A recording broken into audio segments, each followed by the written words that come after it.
What's good, peeps? What is good? It's the final countdown, peeps.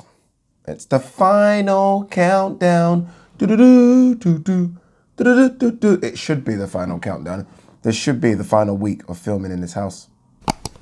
Imagine that after, what is it, 2.5 years of filming in this front room on this green chair. This could be the final week. I'm off this week. Well, I'm not off. I'm going to TalkSport in a couple of hours, but I'm not doing anything for DAZN this week apart from the DAZN boxing show on Wednesday. No fights this weekend, so I literally can go from TalkSport to the studio and just do as much as I can. So yeah, let's go. Let's go, people. Let's bloody go. We might. I don't know if it. We'll see. But the Pacquiao-Ugas fight, could we do a live watch along from the studio? I would love that, and just to invite a couple of guests and just have a couple of drinks and watch boxing. But not sure. We'll see. But yeah, let's go, man. Let's go, people. It's gonna be weird not waking up, making a coffee, putting the camera on and recording. That's going to be weird. You know what's even going to be more weird? This green chair not being in my front room.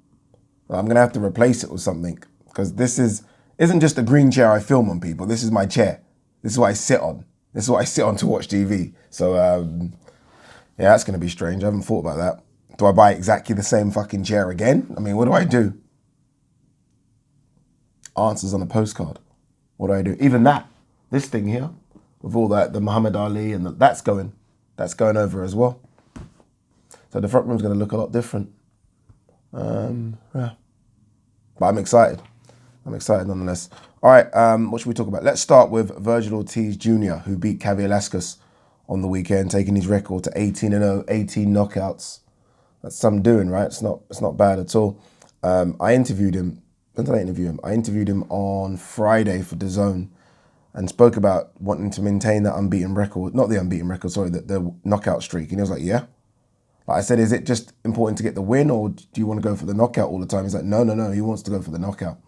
This guy is extremely aggressive in the ring. Very quiet and just quietly confident, but quiet outside the ring. But when he gets in the ring, he's a wrecking machine.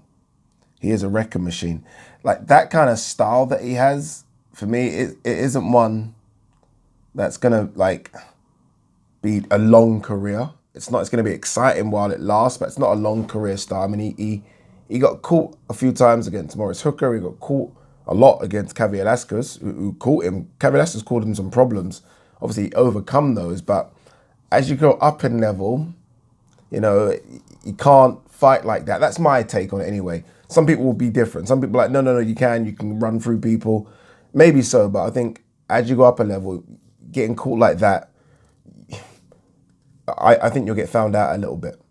I think so. But look, he's going through decent guys. I mean, Hooker, yes, isn't a big 147. Obviously, he's done a lot of his work at 140, coming off the Ramirez loss. So Hooker wasn't the best 147 opponent, but he went through him like a hot knife through butter. And then he went through Kavaliauskas, who is a top 10 for me welterweight. So Virgil Ortiz is here. He's here now. And hence why he called out Crawford after. That's what he wants, those names now. It's a case of, I'm 18-0, 18 knockouts. Who else? You know, who else for him? So he should be calling that Crawford. He should be calling that Spence when Spence's eye heals. He should be calling that Pacquiao. He should be calling out all those top guys. Ugas, if Ugas gets through Pac-Man. So he's got a, you know, he's there. He's there, but I don't think... He's a very good boxer. He's very aggressive. He's young, so he's going to be aggressive. But I think if he comes up against someone like Boots, I think Boots beats him. I think Boots will just outbox him and just eventually just I don't know about get rid of him, but I think Boots will beat him. I wouldn't mind seeing him go against someone like Sean. That would be a very, very good fight, him versus Sean Porter. Because Sean's very, very aggressive as well, and it would be like two just aggressive pit bulls going at each other. And Ortiz could, down the stretch, overpower him because he's just, again, young and not many miles on the clock. But that'll be a good test for him, and then we'll see. But yeah, good win for him. I mean, you can only smash what's in front of you. I'm trying to think who he reminds me of. Like, in a way, he reminded me of a young Cotto when I was watching him. I don't know if you guys remember when Cotto was coming up at 140 and then 147. And Cotto had these problems as well. Like, Cotto was just so aggressive. And Cotto was literally running through people. But he was also getting tagged. Like, Cotto went down. Remember, Cotto went down in a couple of his early fights at 140. I say early fights. I mean fights that were against sort of opponents. He reminds me a bit like that. But then again, look, if he has half the career Cotto has, then he would have done bloody well. But yeah, I like Virgil, but I don't know. I want to rein it in a little bit about he's going to take over the division. Not sure about that. Not sure at all. One of Boots Ennis's trainers, was here. He was training Raymond Ford, and we had a little conversation about Boots. And I was asking him about, obviously he's going to say this, but I was asking about Boots versus like the top guy. I said Boots versus Crawford. He's like, oh, Boots. But I said Boots versus Ortiz, and he almost like laughed, like, come on, dude. Like that. That was his reaction to it. So, yeah, it'd be interesting to see where they both meet in a couple of years, because they will meet in a couple of years. I'll say that, look at Crawford and Spence, but we hope they'll meet in a couple of years.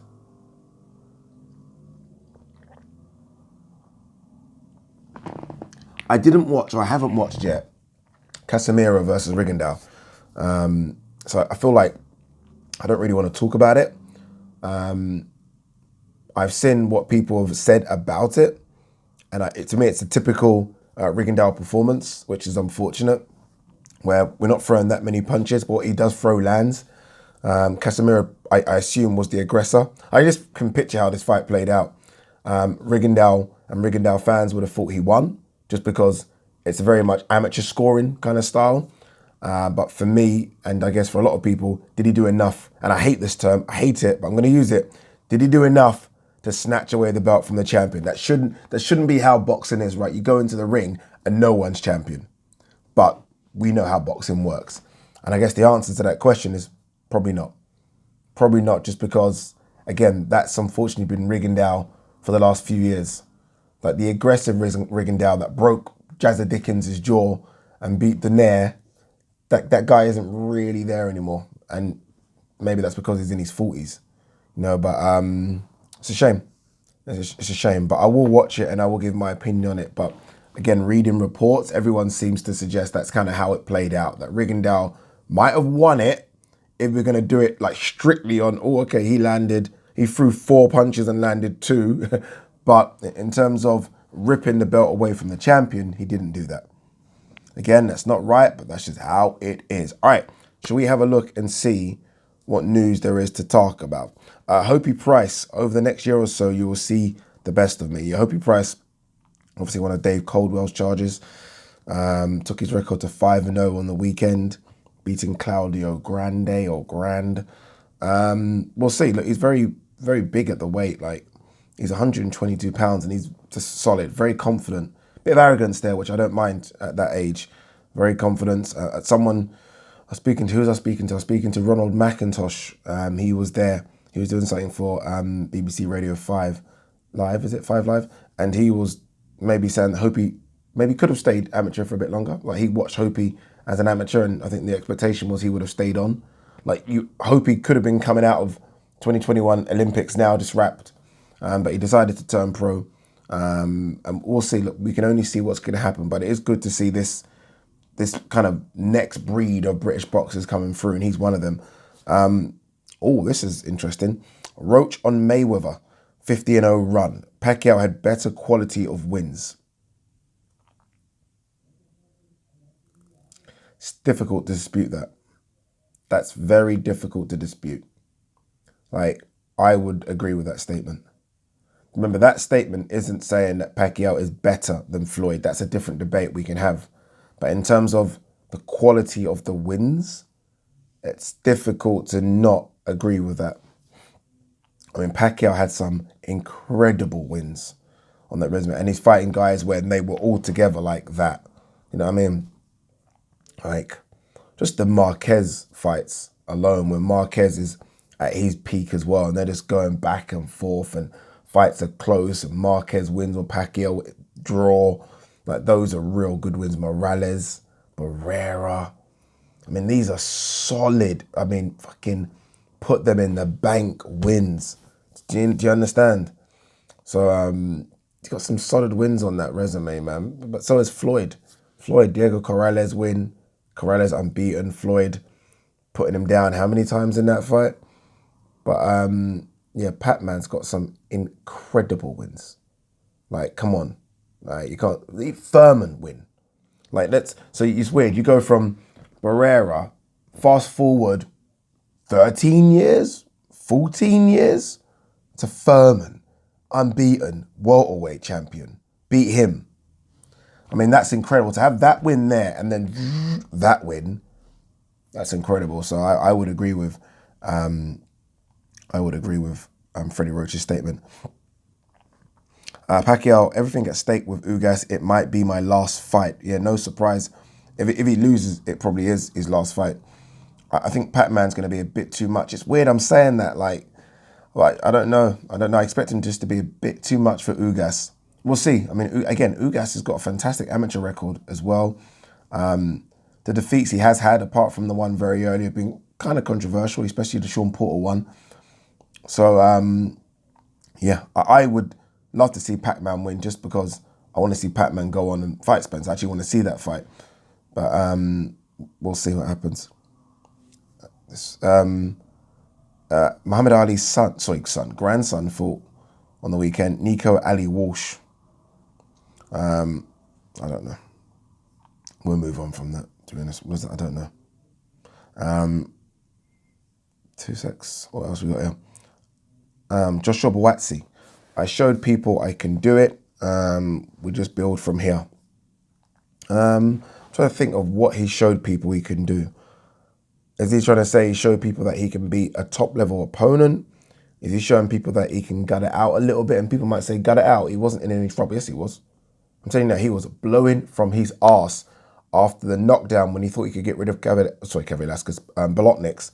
He was blowing from his arse and he had to kind of like think on the fly very quickly. That's why he done that illegal low blow. Trust me, it was illegal and it was low, very low. He done it on purpose. I don't know, man. Again, the questions are, is he the best in Britain? I put out a poll and people said he was, but then people have already come at me saying, Addy, you forgot to add Callum Smith in that poll. You didn't mention, or you didn't add Craig Richards in that poll, and obviously you can only pick 4 people in that poll. And I think I've done him, Yard, Lyndon Arthur, and Callum Johnson. So there's a lot of work over here. There is a lot of work. Now, Eddie has said that he'll be out again in December, more likely to be America, which is disappointing. I really hate that. I really, really hate that because, again, there are guys here that we want to see him fight. Nothing is better for a British fight fan audience than a British domestic dust-up. You know, when you talk about building someone's brand, now, maybe some people feel it doesn't need to be built, but for me it does. Buatsi versus either Callum Smith or Buatsi versus Craig Richards or Buatsi versus Lyndon Arthur over here builds you. It just builds you. Like, that does. Like, let's be real about this. Let's be very brutally honest. Buatsi versus Callum Smith will do the Echo Arena. What was that, 9,000, 10,000? Buatsi versus Yard will do 20,000. I'm not quite sure about Lyndon Arthur, but Yard, 20,000 in here. It just builds, and then you go. You beat any of those guys, you beat any of the top guys, and I'm like, okay, then let's see what he can do in the States against some of the one fringe and then go for a world title. For me, Buatsi's 2 or 3 fights away from fighting a Joe Smith or even a Bivol, by the way, or definitely a Beterbiev. So have a fight against a British opponent. Huh?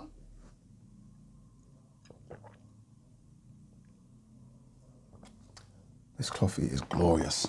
It is glorious. Kavaliauskas saying here that he was thinking he was going to end the fight in the second round. Obviously, Ortiz says he made the adjustment in the second round. But yeah, Kavaliauskas did literally go for it, didn't he? You've got to. I mean, it's like, even those things when people criticize Tunde, when Tunde says kind of to, what's his name? To Anthony Yard in the Kovalev fight, unload, empty your tank.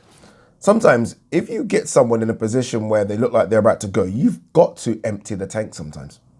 Especially if you're the underdog. You've got to go for it sometimes because that window might not ever come again. You've got to go for it. The only problem is when you go for it and the guy is still standing, you're fucked. You're fucked. Imagine, like, we're not, I think most people watch this have jogged before, right? You've done a bit of a sprint. Imagine jogging, like I've jogged and I'm fucked. And then I just stop. I'm fucked to stop. You know what I mean? Like, you can't kill me. I've tried my hardest. I've gone as far as I can go and I've just stopped because, you know what, I'm shattered. Imagine you're in a ring and you're absolutely, you know you're done. Like but you can't stop. Think about that mentality where you know you're fucked. And you know there's a minute left, the guy's still there, or the girl, still there, and you have nothing left in the tank. Like, literally, remember like the arcade game, Street Fighter, you're on red, the bar's on red. It's on red, your lifeline's like that. That must be, mentally, I can't even think how difficult that must be to overcome. Like, that must be so difficult, where it's like, I have nothing left, and he's still there. That must be very difficult.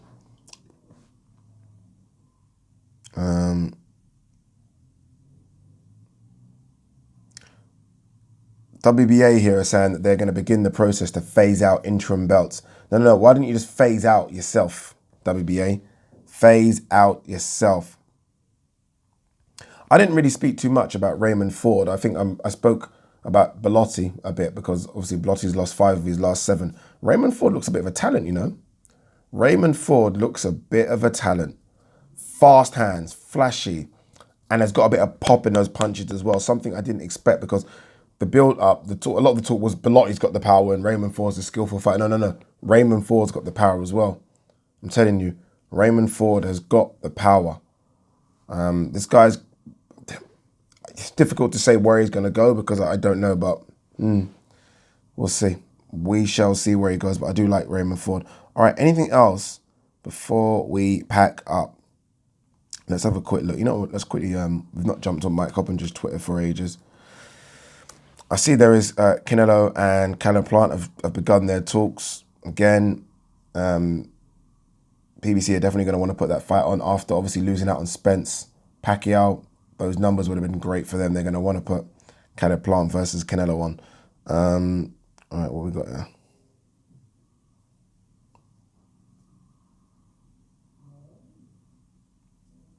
Two secs. Nah, not much. No, not much. All right, guys and girls, as always, thank you for the love. Peace.